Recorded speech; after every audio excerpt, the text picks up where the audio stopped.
Hello, welcome, नमस्ते। कैसे हैं आप सब लोग? आई होप बढ़िया होंगे।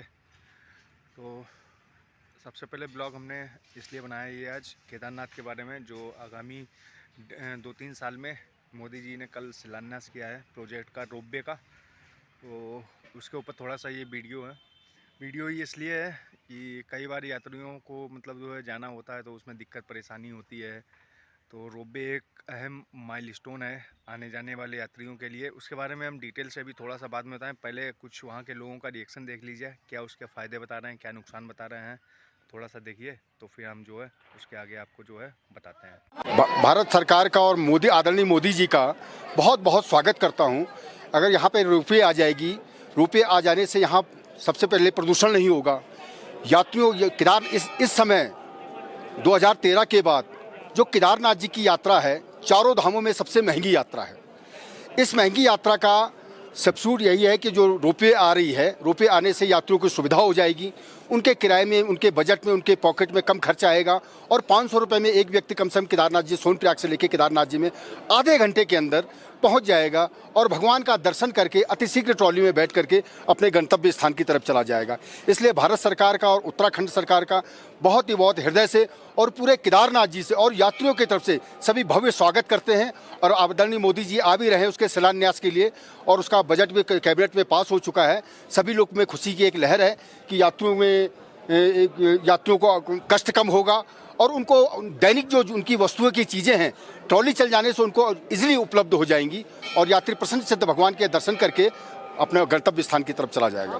बिल्कुल, अगर एक तरफ से अगर देखा जाए, जो कठिन मार्ग यात्रा मार्ग है गौरीकुंड से लेकर केदारनाथ तक, और काफ़ी समस्याओं का सामना करना पड़ता है यात्रियों को। और रोपवे अगर बनता है तो यात्रा मार्ग काफ़ी सुगम हो जाएगा और यात्रियों को काफ़ी सुविधा हो जाएगी। क्योंकि जो रास्ते में जो रुद्रप्रयाग जनपद ही नहीं, अब तो जो है इससे जो लगते हुए जनपद है, चमोली हो गया, टिहरी हो गया, तमाम लोग रास्ते में जो है दुकानें हो गया, घोड़ा खच्चर हो गया, तमाम जो जितने भी रोजगार रास्ते में दुकानें से लेकर घोड़े खच्चर वालों से लेकर डंडी कंडी पालकी वालों का रोजगार पे जो है संकट जरूर उभर आएगा। देखिए, रोपवे का हम समर्थन करते हैं, लेकिन साथ ही साथ हम ये भी चाहते हैं कि जो रास्ते में जो घोड़ा खच्चर, जो लोकल लोगों की जो दुकानें रहती हैं, उन लोगों के लिए भी सरकार को जरूर इस विषय पर जो है सोचना चाहिए। तो प्लान में है। अच्छा, चलो सर देखते हैं। जो यहाँ पर काम नहीं करते, ये नहीं करते, क्या कर रहे हो, फलाना ढिमकाना बोला।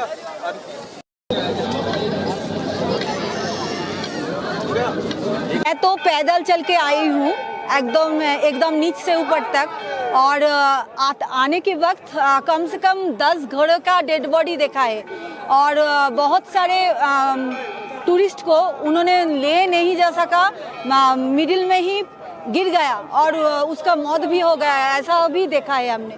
और तभी मेरा मन बहुत ही खराब लग रही थी, क्योंकि इस जंतु और जो माथे में जो पिट्ठू लेकर आ रही थी, उसको भी बहुत दिक्कत हो रही थी। तो अगर रोपवे हो जाए तो मेरी सोच से बहुत ही अच्छा होगा, बहुत ही अच्छा होगा, क्योंकि बहुत कम वक्त में लोग आ सकेंगे और बहुत अच्छा होंगे। हेलीकॉप्टर तो सबके लिए नहीं रहता, बहुत पहले से बुकिंग करना पड़ता है और दिक्कत भी बहुत सारे हैं। मैं तो बोल रही काफ़ी अच्छा होगा, क्योंकि मेरा तो फर्स्ट टाइम है मेरा केदारनाथ जी के यहाँ पे। तो यहाँ पे मुझे आने के लिए बहुत ज़्यादा तकलीफ़ हुआ। इनफैक्ट हमें हेलीपैड भी नहीं मिल रहा था और हम भाई घोड़े से आए हैं, तो बहुत ज़्यादा तकलीफ़ हुआ। तो बिल्कुल, अभी तो हम चल के जाने वाले, तो हमें तो बहुत ज़्यादा टाइम लगेगा। तो ये चीज़ हो जाएगी तो बहुत ज़्यादा अच्छा हो जाएगा, क्योंकि फिर मेरी मम्मी को भी मैं यहाँ पे लेके आ पाऊँगी। हाँ, बहुत ज़्यादा, बुज़ुर्ग लोगों के लिए भी और हमारे लिए भी। हाँ जी, मैंने अभी तो नहीं किया है, बट मैं करना चाहती हूँ। अगर रोपवे जैसा फैसिलिटी यहाँ पे आ जाए तो बहुत ही अच्छा हो जाएगा, क्योंकि बहुत सारे बुजुर्ग भी होते हैं, हम तो यूजर है, तो हमारे लिए भी दिक्कत होती है। जैसे रास्ता नीचे से यहाँ पे आता है तो कितना मतलब थोड़ा डेंजरस है, तो स्लिप हो जाते हैं। ऊपर से घोड़े पे भी कोई आते तो उनके भी लिए बहुत ही तकलीफ़दायक होता है। और प्लस बुज़ुर्ग भी मैंने देखे कितना बहुत ही डिफ़िकल्ट हो जाता है। अगर रोपवे वाली जैसी फैसिलिटी यहाँ आ जाए तो इतना अच्छा हो जाएगा कि खासकर बुज़ुर्ग के लिए, कि उनसे चला नहीं जाता और उनके इजीली अच्छे से दर्शन हो जाते हैं। तो इस हिसाब से हम हमारी फैमिली को भी ला सकते हैं, मम्मी डैडी जो भी है, तो सबके लिए अच्छा होता है। जिसके छोटे बच्चे होते हैं तो आपको पता है कितनी दिक्कत होती है, तो उस हिसाब से तो ये बहुत ही बढ़िया है। मैं तो थैंक यू बोलना चाहती हूँ जिन्होंने इसके बारे में सोचा। तो सुना आप लोगों ने कई लोगों के व्यूज़, किसी को फ़ायदा दिख रहा है, किसी को नुकसान दिख रहा है। हालांकि उसके फ़ायदे भी हैं, नुकसान भी हैं, बट कई सारी चीज़ें हैं, उसको प्रकृति को भी नुकसान है। लेकिन जो लोग जाएंगे, जो लोग जा नहीं सकते हैं, उनके लिए एक फ़ायदेमंद चीज़ है। तो आगे एक दो लोगों के और व्यूज़ सुनिए, फिर आपको जो है डिटेल में हम बताते हैं उसकी बात।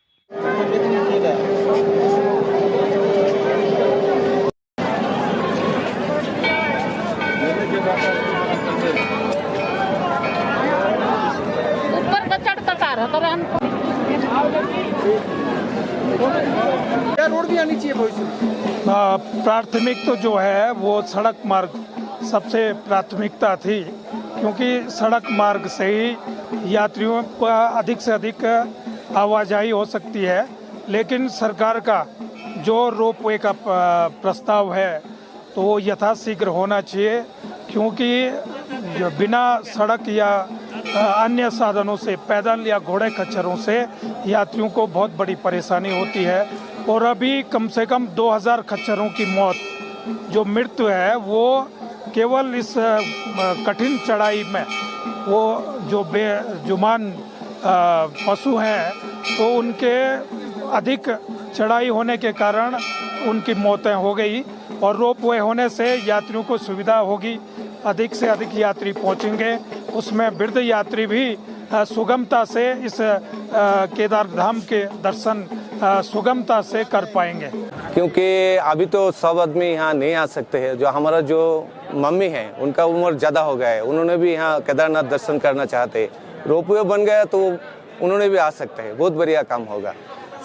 ये जो अच्छा होगा, दिक्कत भी कम हो जाएगा सबका। फिर भी दिक्कत हो तो क्या हो, बाबा को तो दर्शन करना ही है ना। फिर भी दिक्कत कम होने से दिल में खुशी भी ज़्यादा रहेगा। रोपवे पहले से थोड़ा सुरक्षित भी है और सेफ्टी सुरक्षित है, बिल्कुल सुरक्षित है, क्योंकि मैंने बहुत रोपवे में ट्रेवल किया है। यहाँ भी है, नेपाल में मैंने बहुत रोपवे में ट्रेवल किया है। रोपवे बिल्कुल सुरक्षित है। तो ये भक्तों के लिए अच्छी खबर है। बहुत बहुत बढ़िया खबर है, खूब बहुत अच्छी खबर है। Thanks to government of India, thanks to Modi साहब। तो ये रहा अभी तक का सार रोपवे बनने से। हालांकि प्रकृति को कुछ ना कुछ नुकसान तो है, हार्मफुल है प्रकृति के लिए, बट उसके फ़ायदे भी हैं। फ़ायदे ये हैं कि जो लोग यात्रा पैदल करने से बचेंगे तो उसकी जगह जो वेस्ट जनरेट होता है, जो नदी में, मंदाकिनी नदी में फेंक दिया जाता है, वो कम जनरेट होगा। और लोगों के आने जाने से, घोड़े से जो प्रदूषण बढ़ता है, पोल्यूशन वहाँ पर होता है, वो कम होगा। और जो लोग यात्रा नहीं कर सकते हैं, जैसे विकलांग हैं, बूढ़े हैं, या मतलब जो है चलने में, जाने में सक्षम नहीं है, तो उन लोगों के लिए एक मतलब जो है बेस्ट ऑप्शन है रोपवे। दूसरी चीज़ ये है कि ये यात्रा के मतलब जो है बजट में कटौती भी करेगी, क्योंकि अभी हम जाते हैं अगर पैदल यात्रा करें तो हम लोगों को जो है करीब 7 या 8 घंटे चढ़ने में लग जाते हैं। वो बंदा मतलब कोई भी जाए और आए 2 घंटे में आ जा रहा है दर्शन करके, कितना उसका पैसे का ही बचत है। साथ ही साथ वहाँ पर जो बेस्ट वो अपने थ्रू जनरेट करेगा, उसकी भी बचत है। तो ये सारी चीज़ें हैं। रोपवे आने उसको करीब जो है 2.5 से 3 साल लग जाएंगे। ये पहाड़ों पे है तो थोड़ा सा जो है वर्क धीरे होगा। 6 महीने काम होगा, 6 महीने बंद रहेगा, तो उसी बीच में इनको मतलब जो है करना है। 6 महीने तो काम बिल्कुल नहीं हो पाए, इतनी भयंकर बर्फबारी होती है ऊपर की, मतलब जो है कुछ भी है नहीं। देखते हैं ये कब तक प्रोजेक्ट बन के तैयार होता है। तब तक के लिए बाय बाय, मिलते हैं। एक बेहद अच्छी और जानकारी है। साथ ही साथ हेमकुंड साहिब की यात्रा जो है कौन सी लोकेशन थी, नाम नहीं आ रहा, गोविंद घाट, वो भी, उसका भी शिलान्यास किया गया है। हेमकुंड साहिब की यात्रा जो है वो केदारनाथ से भी ज़्यादा टफ है, कठिन है। तो जो मतलब जो हमारे सरदार लोग या अधिकतर मतलब जो है पंजाबी भाई लोग जाते हैं, उनके लिए बेस्ट रहेगा। मिलते हैं, देखते हैं क्या कैसे क्या प्रोजेक्ट रहेगा। तब तक के लिए बाय बाय।